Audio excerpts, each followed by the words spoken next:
2024 വടക്ക് കിഴക്ക് ഭാഗത്ത് വന്നിരിക്കുന്ന നക്ഷത്രം ഏതാണ്? അപ്പോൾ അവിടെ പ്രധാന വാതിലൊക്കെ ഉണ്ടെങ്കിൽ അല്ലെങ്കിൽ പിന്നെ നമുക്ക് ബെഡ്റൂം ഉണ്ടെങ്കിൽ നമ്മളെ ഏത് രീതിയിൽ സ്വാധീനിക്കുന്നു എന്നുള്ളതാണ്. അപ്പോൾ നമ്പർ 6 എന്ന് പറയുന്ന ഒരു നക്ഷത്രമാണ് നോർത്ത് ഈസ്റ്റ് ഭാഗത്ത് നമുക്ക് വന്നിരിക്കുന്നത്.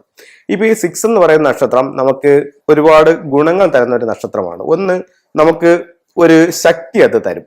ഒന്ന്, നമുക്ക് അംഗീകാരം തരും. എവിടെ ചെന്നാലും നമുക്കൊരു പേരും പെരുമയും ഒരു പിന്നെ നമ്മളെ മറ്റുള്ളവർ അംഗീകരിക്കപ്പെടുന്ന ഒരു നക്ഷത്രമാണ്. സാമ്പത്തികമായിട്ട് നമുക്ക് അഭിവൃദ്ധി തരുന്ന ഒരു നക്ഷത്രവുമാണ്. അപ്പൊ 6 എന്ന് പറയുന്നത് ഒരു ഡിവൈൻ സ്റ്റാർ ആണ്. അതായത് സ്വർഗീയ സൗഭാഗ്യങ്ങൾ നമുക്ക് ഈ 6 വഴിയാണ് ഭൂമിയിലേക്ക് എത്തുന്നത്. അതായത് 6 നിൽക്കുന്ന സ്ഥലം വഴിയാണ് ഭൂമിയിലേക്ക് എത്തുന്നത് എന്ന് ഫെങ്ഷുയിൽ പറയുന്നുണ്ട്. അത് നമ്മുടെ ബേസിക് ഇത് എടുക്കുമ്പോഴത്തേക്ക് നോർത്ത് വെസ്റ്റ് ആണ് അതിന്റെ കറക്റ്റ് ഡയറക്ഷൻ. ഇപ്പൊ നമുക്ക് ഈ 6 എന്ന് പറയുന്ന സ്റ്റാർ വന്നിരിക്കുന്നത് എവിടെയാണ്? നോർത്ത് ഈസ്റ്റിലാണ്. അപ്പോൾ ആ ദിക്കും അത് ഈ ഗുണങ്ങളെല്ലാം കൊടുക്കും.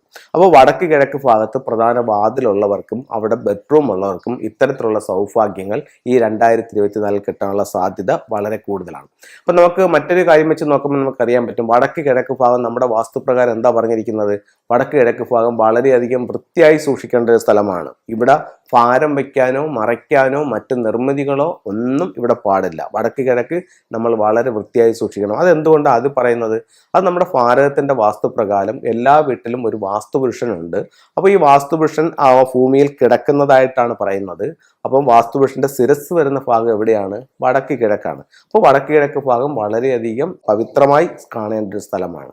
അപ്പോൾ ഇവിടെയും അങ്ങനെ തന്നെ കാണുക. നിങ്ങൾക്ക് ഒത്തിരി പിന്നെ ഈശ്വരനുമായി അടുക്കാനും ഒത്തിരി ദൈവിക കാര്യങ്ങളിലേക്ക് നിങ്ങൾക്ക് നീങ്ങാനും ഈ വർഷം ഈ ദിക്ക് ഉപയോഗിക്കുന്നവർക്കുള്ള സാധ്യത വളരെ കൂടുതലാണ്.